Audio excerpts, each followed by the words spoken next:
Hey guys, welcome back to Cricket Pros.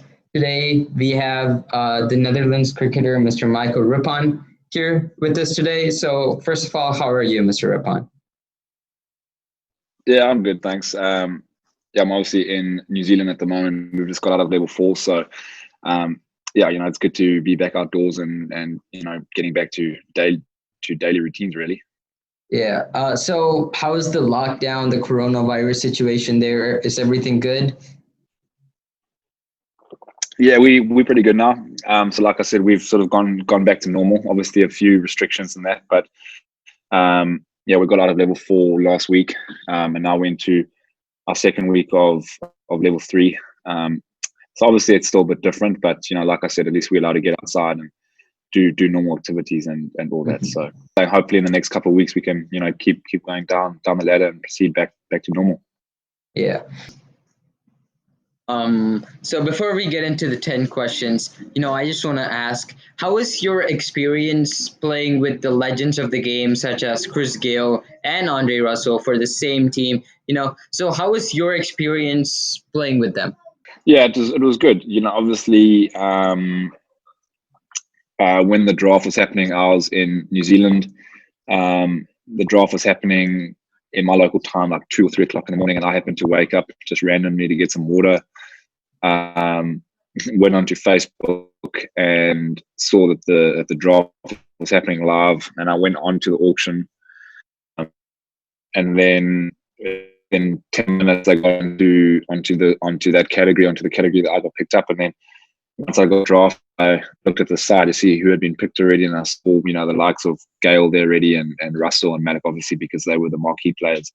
And yeah, it was quite surreal, and you probably build it up a bit too much in your head. Like, oh god, it's so cool, I'm going to be playing with those guys. But once you meet them in real life and stuff, they just they're like normal people. So it was a great experience to play with them, and to get that experience of being in the same dressing room as them. But I suppose the one thing that I learned is that they're just another cricketer. Obviously Mhm. with everything that they've achieved, but Yeah. like they're all humble blokes. They give time to all the different players. They're there to help. So yeah, it was a great experience, and yeah, I'd love to play with them again. All right. So let's get into the 10 questions. So starting off, one bowling variation you wish you had. One variation I wish I had. Yeah. Well, I mean, I've got the leg spin, I've got the googly, I got the flipper, I got the slider. So I mean, in terms of spinning deliveries, it would Dusra. Mhm. That would be quite a cool ball to bowl. If you could name your own T20 franchise, what would it be called?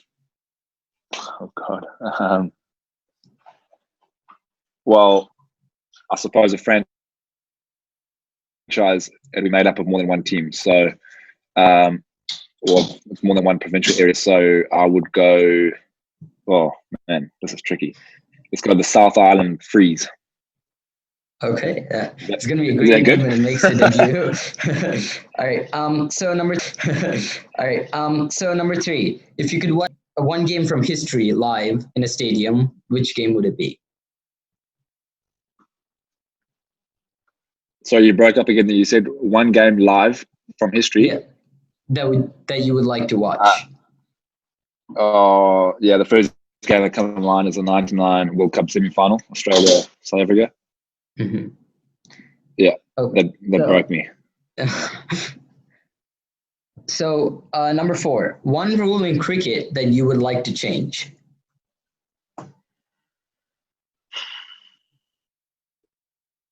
Well, I guess I look at it from a bowling and a batting point of view. Let's go with the no balls. I feel for bowler steps over the front line, it shouldn't be a free hit. But if a bowler from a batting point of view, if a bowler steps over the line, you should get at least 3 free hits, something like that. Yeah, so something about the no balls. Yeah, no, no. Seriously, I'd probably like to implement a rule where you get like a batting power play where the batters in at the time can nominate one over, and they can choose who can bowl that over, so you can target someone. Does that make Hmm. sense?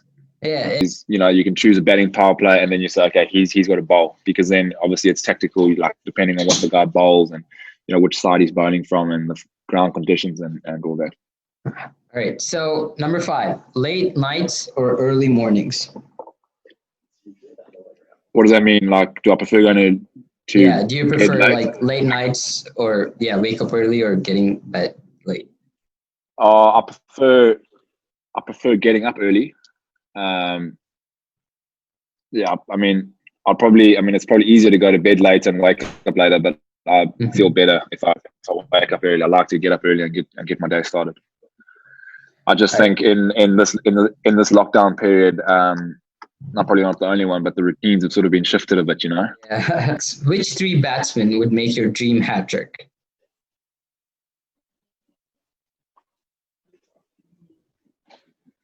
Um, Klusner, Lance Klusner, um, Brian Lara, Hmm. Legends of the game. and Sachin Tendulkar, Yep. legends of the game. You would never like to sit next to in a long bus ride or a flight. Well, I suppose I got to mention the guy who first comes into my head, um, and that's Paul van Makeren from the Dutch. Lovely, lovely bloke, but I can only handle him in very small doses.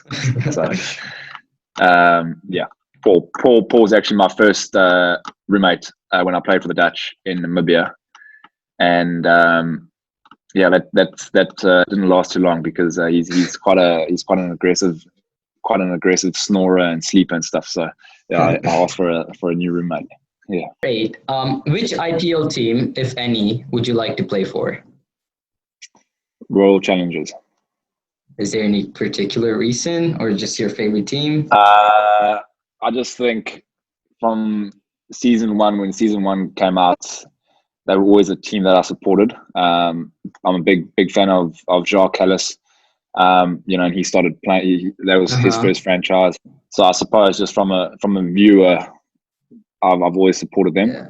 And then you have AB de Villiers in the ranks as well.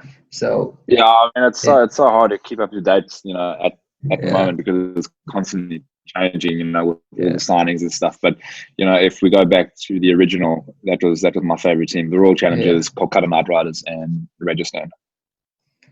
So question number with one former bowler you would like to bowl with. Warren, Shane. Yeah. Um,